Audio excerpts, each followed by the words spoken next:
Okay, we are live, baby. We're cooking. You know, the actual phrase is cooking with gas. But my friend, the first time I ever heard a phrase like that or similar was a friend of mine in high school, and he said it incorrectly. Little did I know at the time. He said cooking with grease. So I would say that sometimes, like you're really in it, man. We're cooking with grease. We're like in the zone. Finally, someone goes, dude, that doesn't make any sense. Think about it. You're cooking with grease. It's supposed to be cooking with gas. And I learned, JD, you were wrong, dude. Welcome in, everybody. It's the Mile High Huddle podcast. I'm your host, Chad Jensen. With me, my fellow football priest. You know him, you love him, Zack Kelberman. Zack, we are now one day removed from the Broncos' preseason debut. It was a romping victory, 30-9. Very unsatisfying 21-point victory, though, Zack, for a preseason game because the first teamers left much to be desired. As we sift through the aftermath, how you feeling about Bo Nix and everybody's debut? Even in the regular season, Chad, I like to come on these pods the day after and have some clarity. But for a preseason game that the Broncos won by 3 touchdowns, I'm going to repeat it like I repeated it last night. It's preseason. The Broncos, I think, showed more good than bad. And the bad, they're going to build on going forward. There's not much more I can add to the game. Yeah, I mean, hopefully some of the folks who were a little worked up over it, some of the comments today in particular on Facebook have been a little out there. I've just had to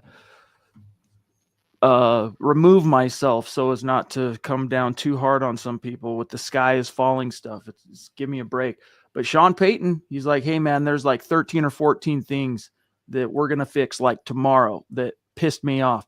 He was not happy, Zack, with especially his first team units. And Bo Nix looked just uncomfortable, especially after that first drive. Not so much the first drive, kind of got let down a little bit, that drop we talked about last night from Cortland Sutton. But possession 2, possession 3, he just didn't look that cool, calm, collected that we saw last year and Mike Shanahan talked about on Friday.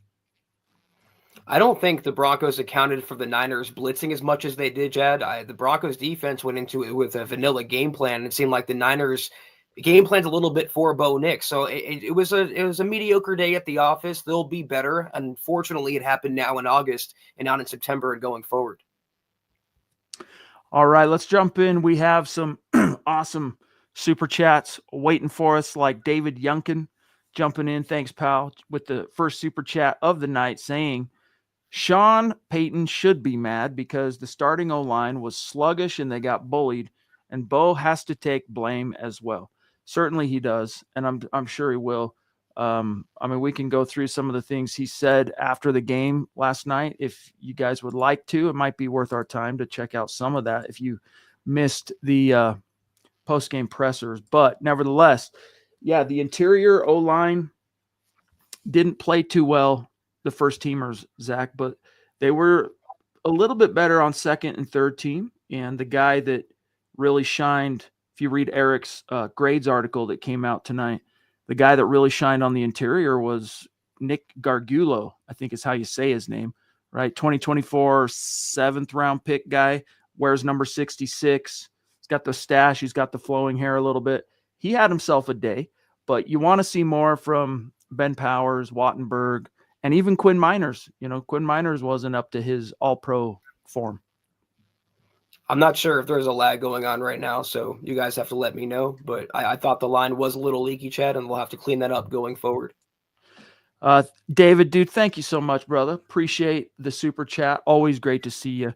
Papa Bear in the house as well, and a phenomenal member of our new offering on YouTube. Become a Mile High Huddle member, guys. It's easy. Just go to our home channel page, whatever you want to call it, on YouTube.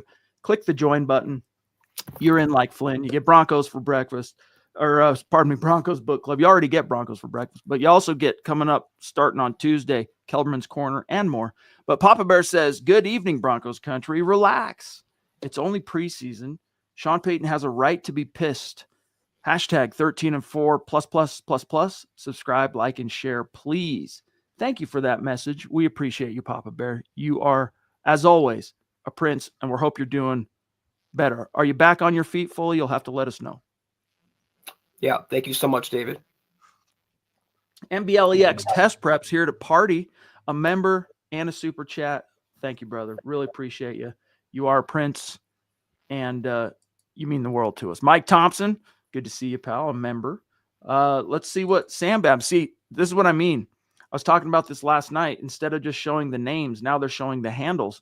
So, like, if you don't have a little context or recognize the person's profile pic, you might not know exactly who you're talking to. I wonder why YouTube all of a sudden changed that. I'm not sure.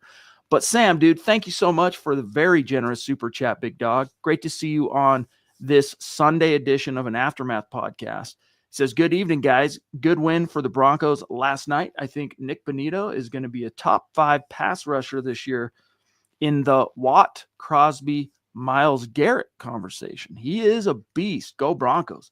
Yeah, there was someone, Zach, on the comments almost immediately after our stream last night that was like, hey, because we were, of course, praising Nick Bonito for his performance, especially that last Mac Jones possession where they did get a first down and then 3 straight snaps. He pressured Jones, got a sack, got in on another sack, forced a throwaway. They had to punt. He basically single-handedly wrecked that possession for the Niners. And so we were giving him his props, and someone was commenting like, hey, you basically said that Nick Bonito last year only got the layup sacks or something like that. And it's like, well, look, dude, the reality is the analytics showed that most of his sacks in 2024, maybe not most, Eric would know for sure, but a good number of Nick Bonito's sacks, his, what was it, Zach, 13 and a half sacks? 13. Were cleanup, of the cleanup variety, meaning, hey, good motor, good hustle, follow through and all that, but he's not beating his guy off the snap, whether it's with his speed rush, a bull rush, a spin, whatever. It's kind of just like staying with it. The coverage isn't there, and eventually the pocket breaks down and he wins. But Zach, if we continue to see that version of Nick Bonito that we saw last night, albeit, got to keep in mind, that wasn't Trent Williams he was going up against at left tackle. It was their second team. Nevertheless, it was a great first kind of impression of him entering this contract year. If I'm the Broncos, I'm paying Nick Bonito now. Get it over with. Get ahead of the market, Chad. It's obvious that it wasn't a fluke. He wrecked the whole drive, as you said. And it's naive to think that any outside linebacker is going to get solo sacks. They're going to be of the cleanup variety. Even Von Miller had a lot of cleanup sacks. But the fact that he's in the position to get those cleanups, Chad, is a positive in itself. He's always around the football. So he's a great football player with an amazing motor. Sam, I am paying Nick Bonito ASAP if I'm George Payton. No doubt about it. We also, thank you, dude, Sam.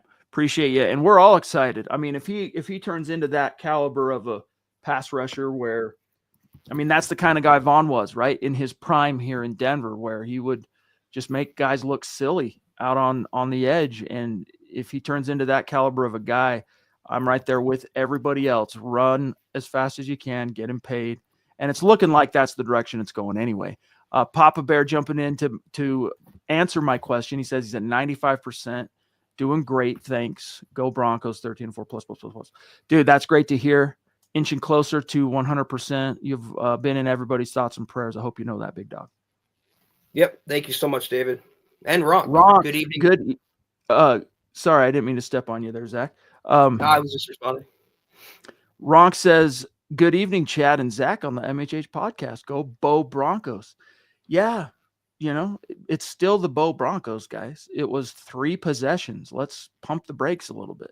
I mean, I even had a commenter today, Zach, on X saying Bo Nix has what did he say? The brain to succeed in the NFL, but not the talent. Shedeur Sanders has both. I'm like, dude, you are tripping, man. Like, where is this coming from? You had 18 starts last year of sample size and material with which to form an opinion on Bo Nix, and you get 3 admittedly lackluster possessions in a preseason debut.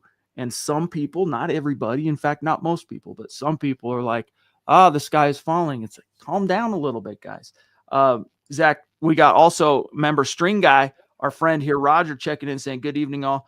People seem kind of freaked out by the way the first team offense and Bo played. But remember, this was just the first preseason game.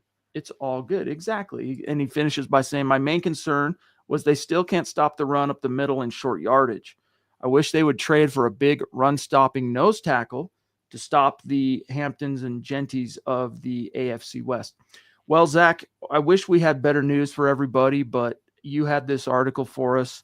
Sean Payton did confirm and announce after the game last night that the Broncos are going to be without one of their depth defensive linemen for the season.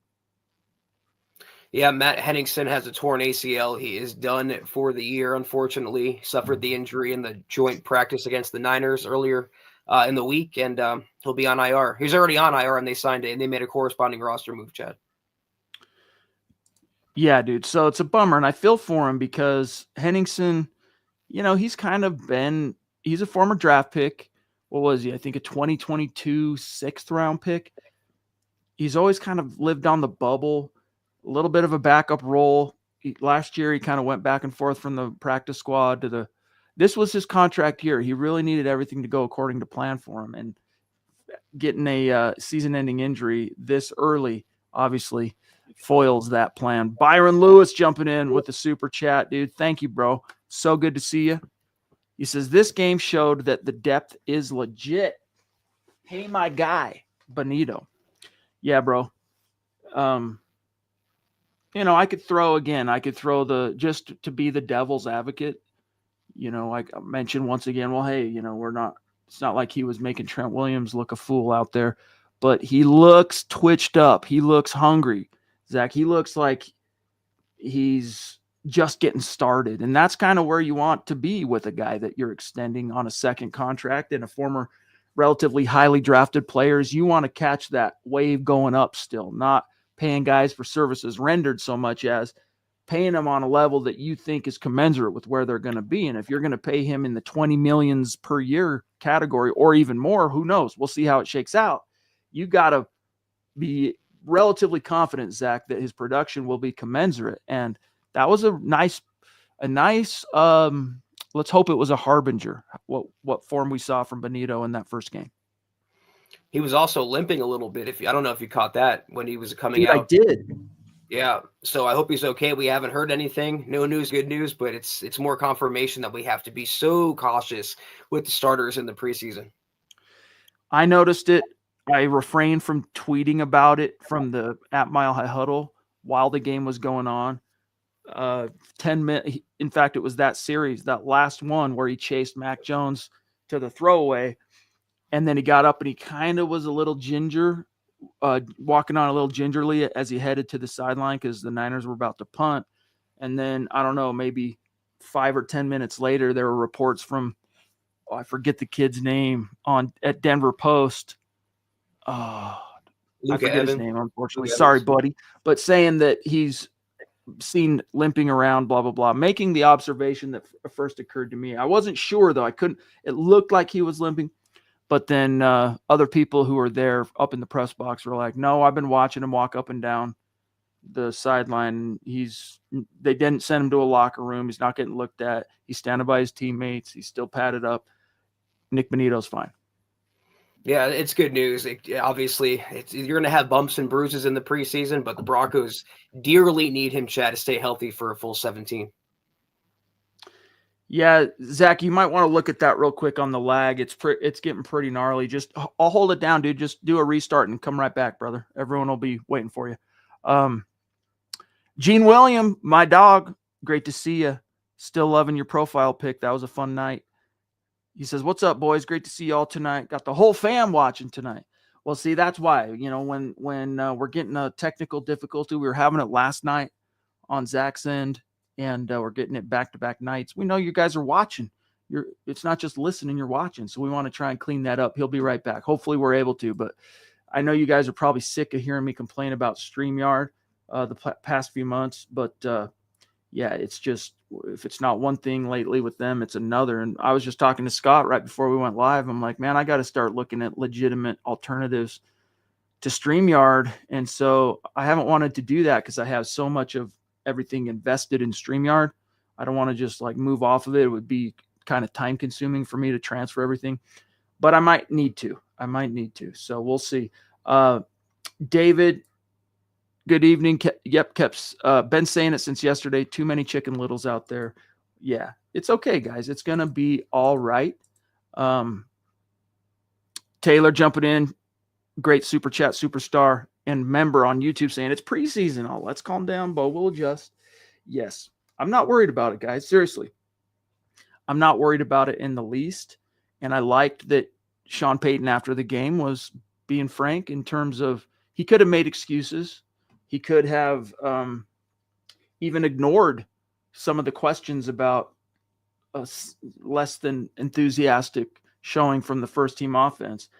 But he didn't. He addressed it head on and said he was pissed and that there's 13 or 14 things they're going to address and get it fixed like tomorrow. That was the direct quote.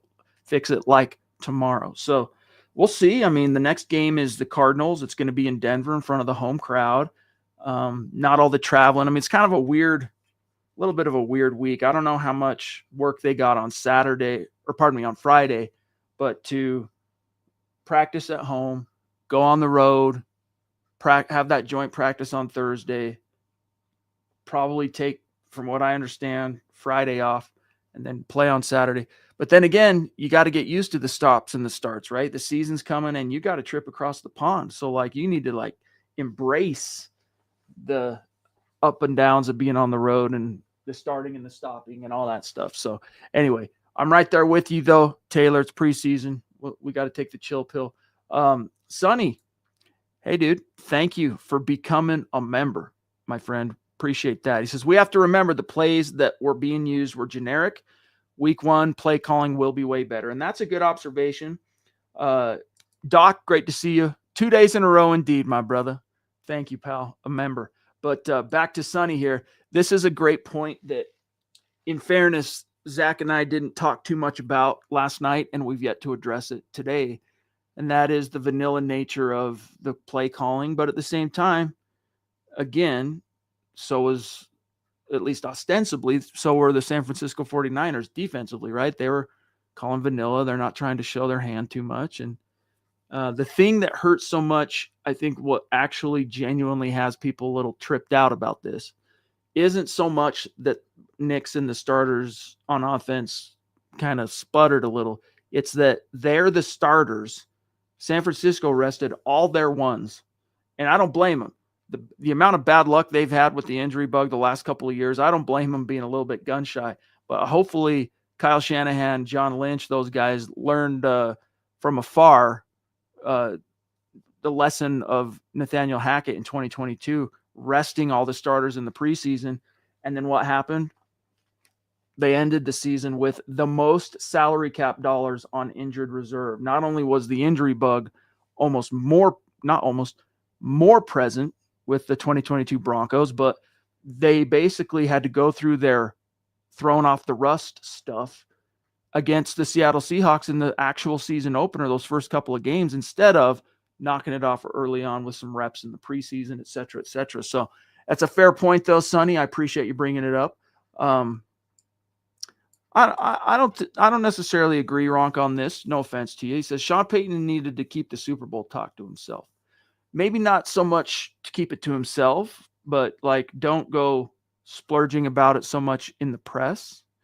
But at the same time, it's like Mike Shanahan said, you guys heard me talk about it yesterday, that he's basically like, in fact, I'll give you the direct quote from Shanahan. He said, well, talking about it being a head coach, right? Well, if you don't believe, the players aren't going to believe. And that's what I love what Sean has done. He's saying, hey, we're pretty good last year. Take a look at where we finished on defense. Teams that finish almost in the top 5 in every area, especially on defense, gives you an opportunity right there. Then you take a look at the offense, some of the additions they've gotten through free agency. They're going to be a team to reckon with. You've still got to get lucky and stay healthy, and you've got to have a little luck on your side. But I like the way they're headed, close quote. That's what Shanahan said on Friday, for what it's worth. But I feel you. You're starting to wonder, well, maybe he should have kept that genie in the bottle, so to speak. Leroy, good evening, Priest. Mile high salute. RJ Harvey had a solid day, but I think he needs to trust his instincts and hit the hole more like Watson and Bidet did, both of whom were awesome last night. Yeah, both of them averaged north of 6 yards per carry. Bo Nix had happy feet. and therefore his throws were off. Other than the no need to panic, plenty of time. Other than that, no need to panic, plenty of time to make adjustments and fix mistakes. Go Broncos and buck them.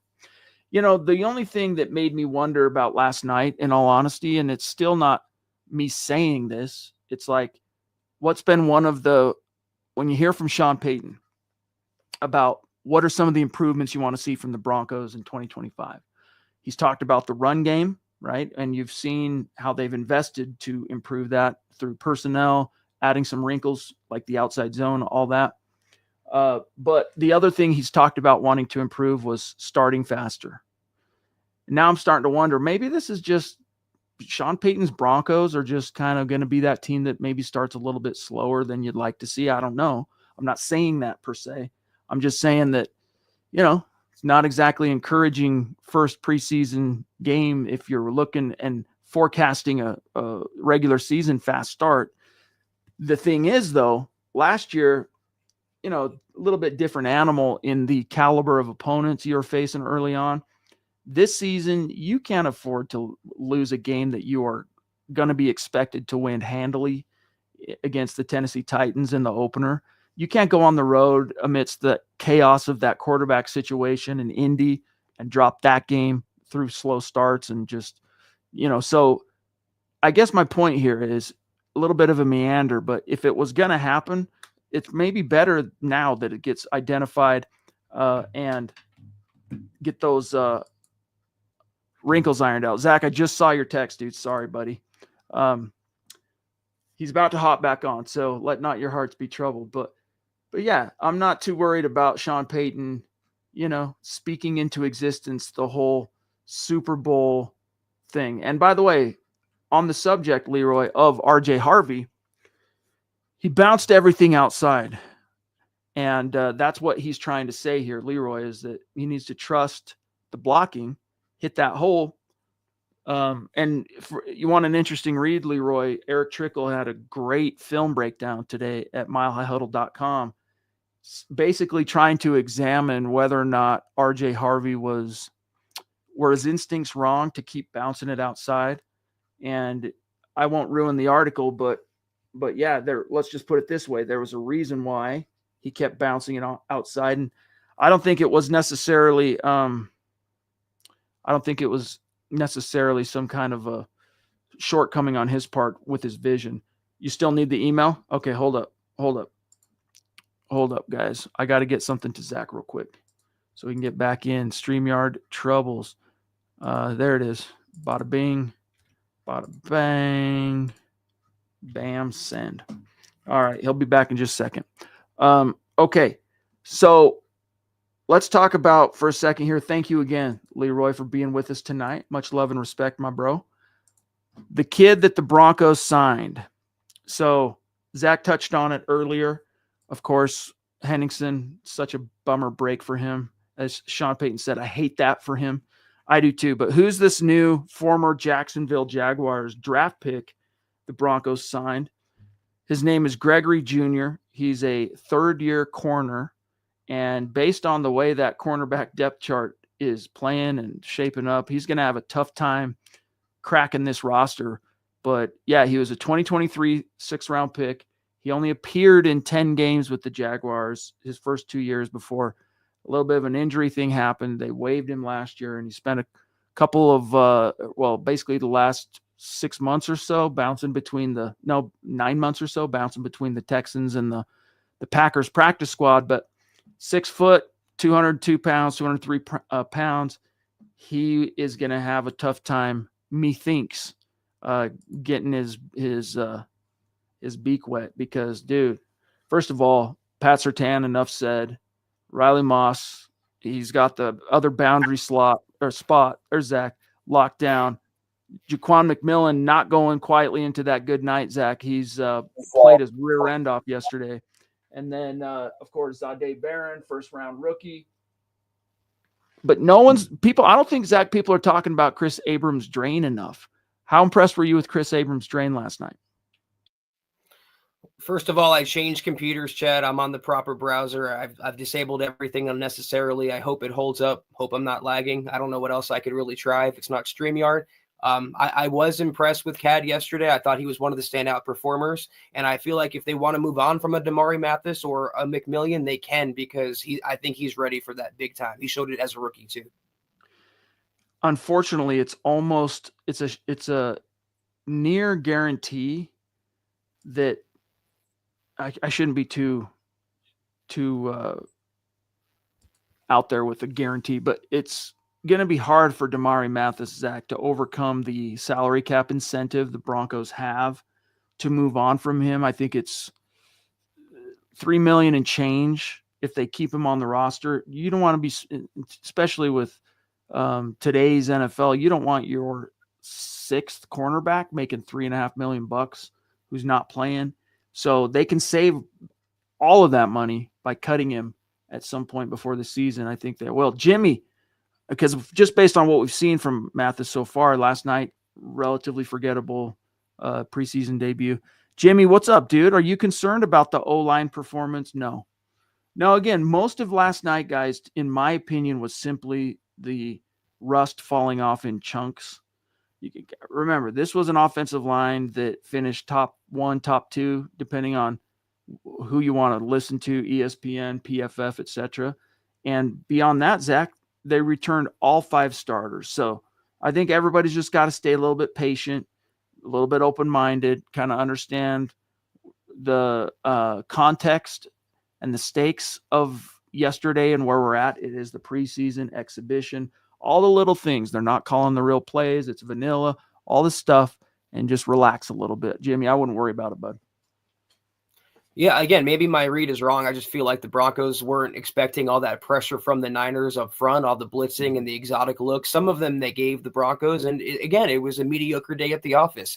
Fortunately, this is a teaching period, and they'll learn from this going forward, Chad. I expect the preseason Week 2 game, the starting offense, to look a lot more crisp coming out the gate. Same here. As Ronk says, the Broncos will have a day off on Sunday, go back to work on Monday, get prepared to host the Arizona Cardinals. Ronk says, yeah, I saw this. Did you, Zach, CeeDee Lamb getting run over by a ref on the sideline?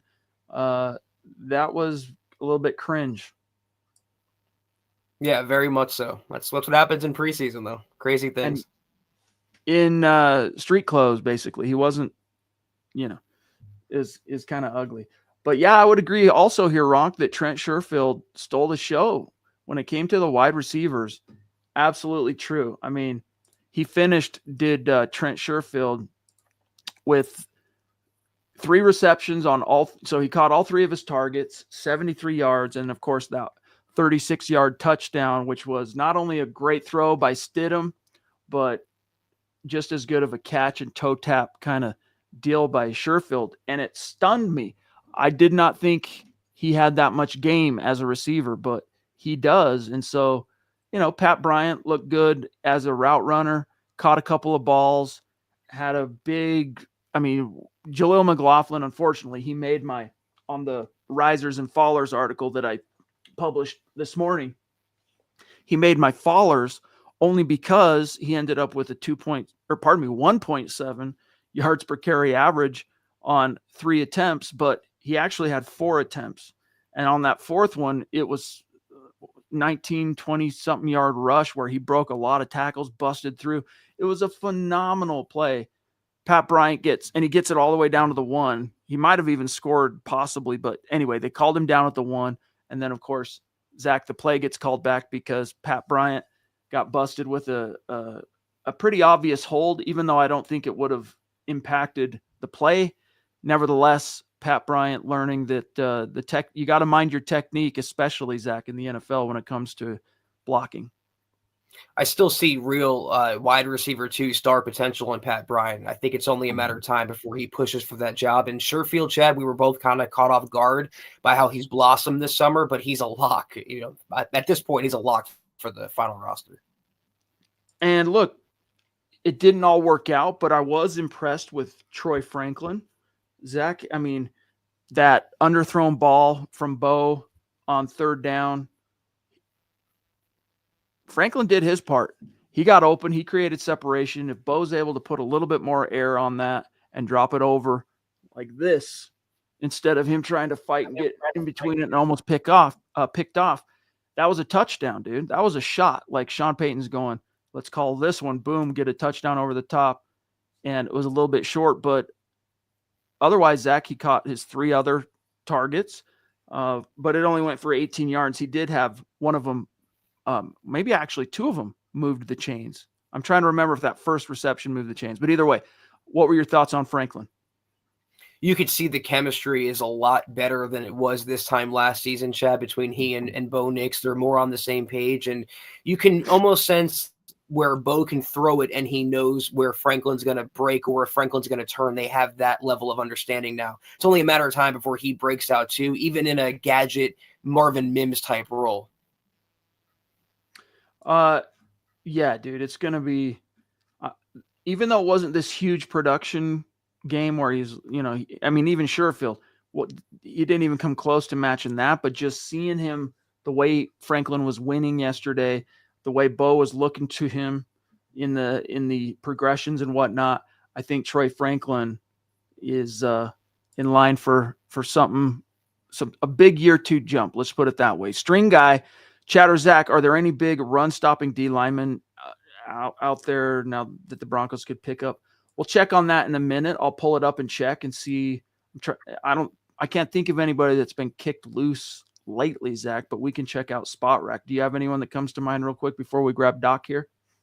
No one that comes to mind, but I'd be happy to look over the list of available free agents and maybe speculate as to who could shake loose later this summer.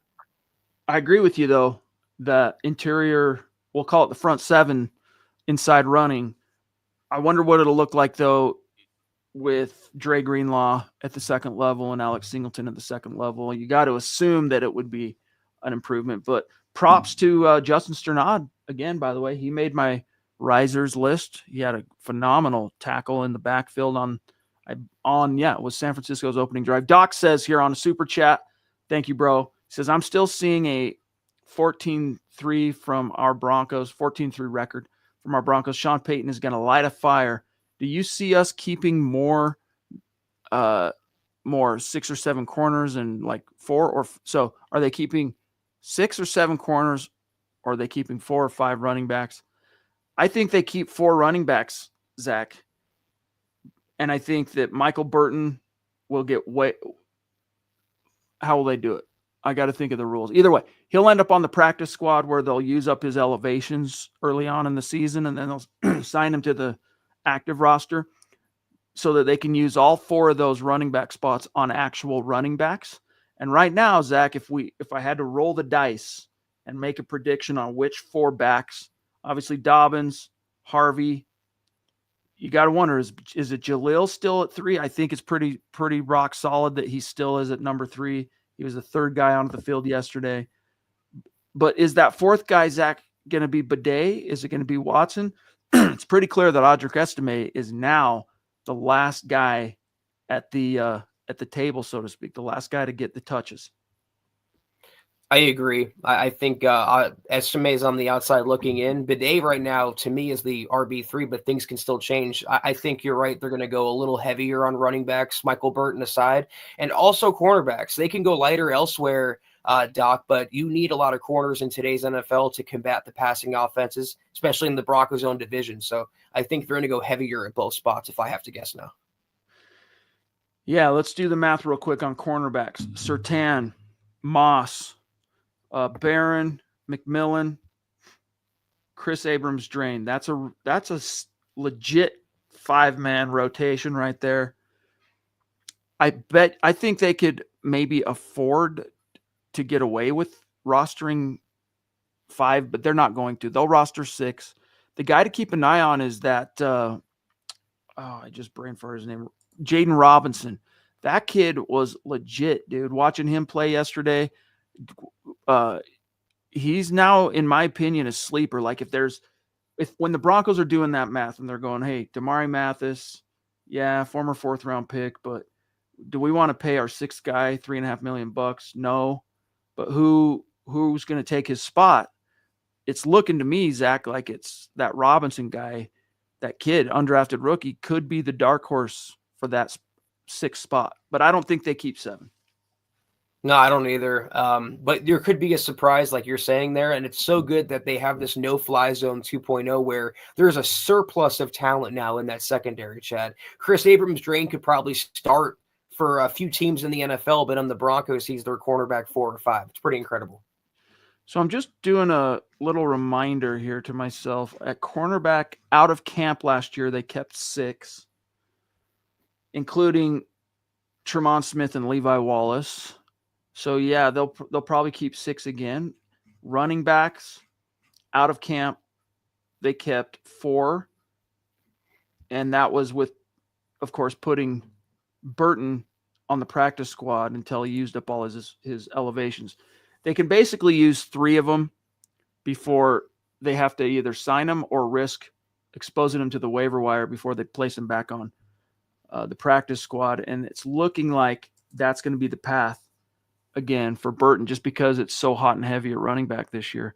And the guy look, I'm as excited as anyone else about RJ and Dobbins, but that next group, the one that's got me the most excited once again is Bidet. And I'm just sitting here wondering, man, what could have been if he doesn't get that gnarly back injury against the Jets last year, Zach? I mean, they were ready to go to him, basically. He was looking like the most explosive back on the roster and as someone that Sean Payton can trust. And you're right, he was set back by that injury. Now that he's healthy, he's showing why Sean Payton trusted him, Chad, in that role, because he's a good pass catcher. He can run. He's everything Sean Payton wants at a running back. So right now, I think Bidet holds the RB3 crown. Ronk says tight end Caden Prieskorn had a touchdown catch against the Niners. Yeah.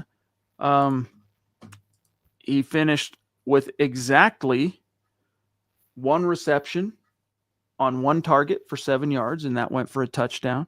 Happy to see him get some production. And hey, even a blind squirrel finds a nut when it comes to Lucas Kroll being literally like as wide open in the corner of the end zone as you can possibly get.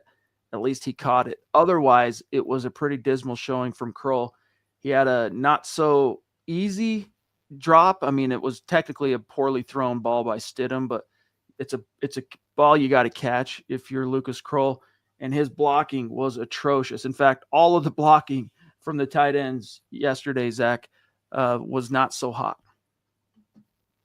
Please, Evan Ingram, stay healthy for the love of God, because after him, Chad, it's just like a mishmash of Jag. And I hope someone does step up but for my opinion, any position, tight end 2, tight end 3 is wide open, Prieskorn included. If he wants it, he's more than welcome to come and get it. Hey, what's up, Clayton on Facebook? Great to see you, buddy. Hope you're doing well.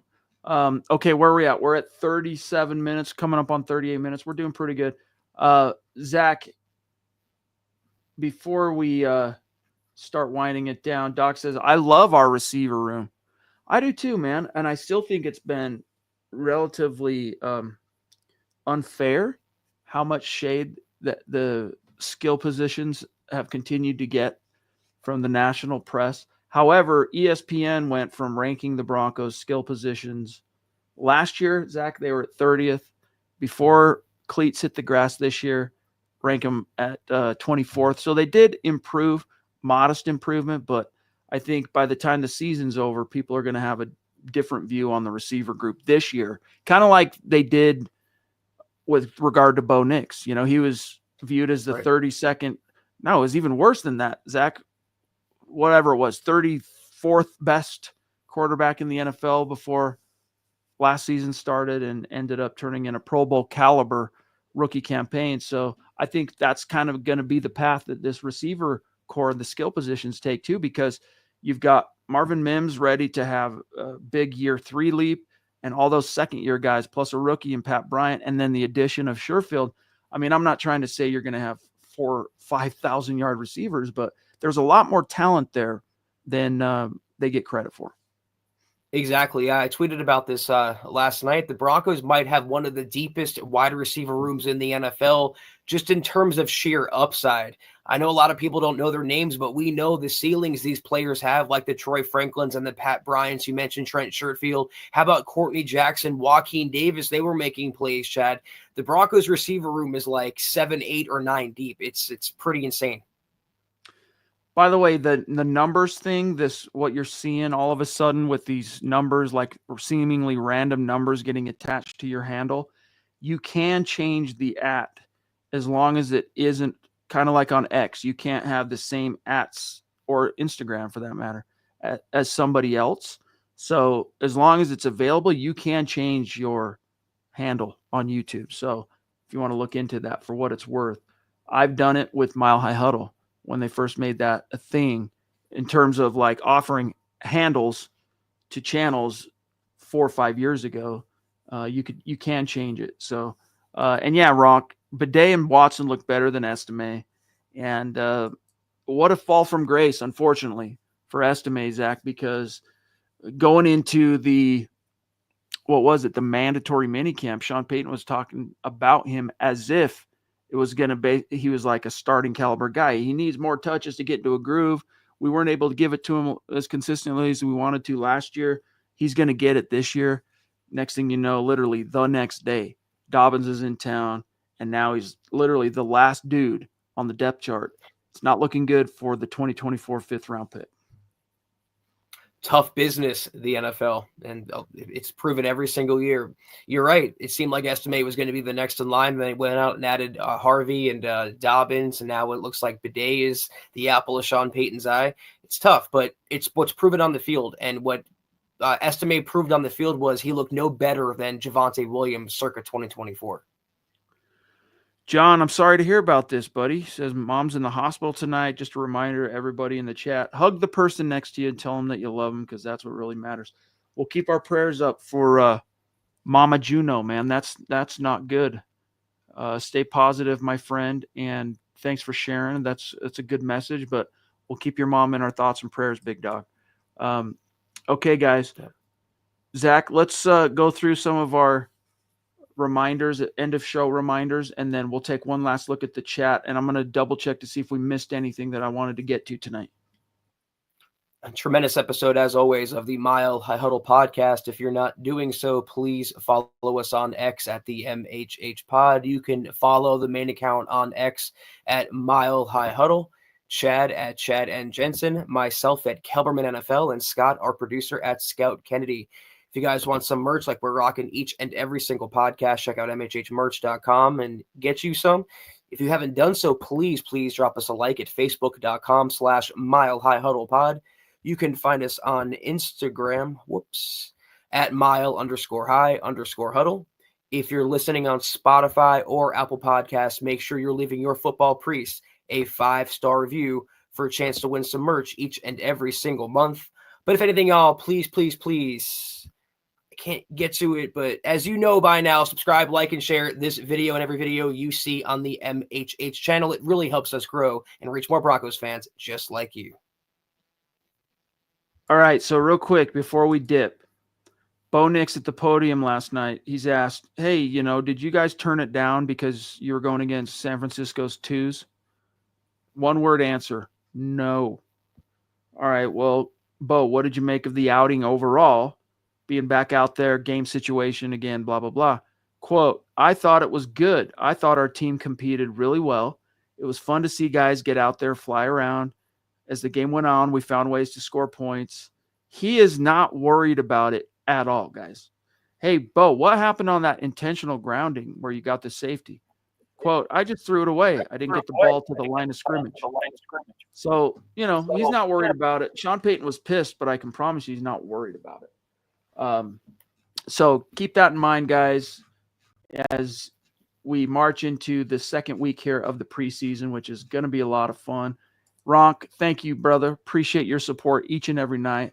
A mile high salute, a special shout out to all the great Super Chat superstars, supporters, and members helping us keep the lights on tonight, like the Ronk, like David Youngkin, the Papa Bear, David McElrath, MBLEX, here to party, Sam Bam. Again, these handles, man, I don't know why all of a sudden they chose to, that's what they're going to display instead of what people, their name of their channel. Byron Lewis, Gene William, Taylor Christensen, Jimmy Thielen. This is the brace girdles in full effect. I love it, dude. Doc, great to see you a couple of nights in a row. Always a joy.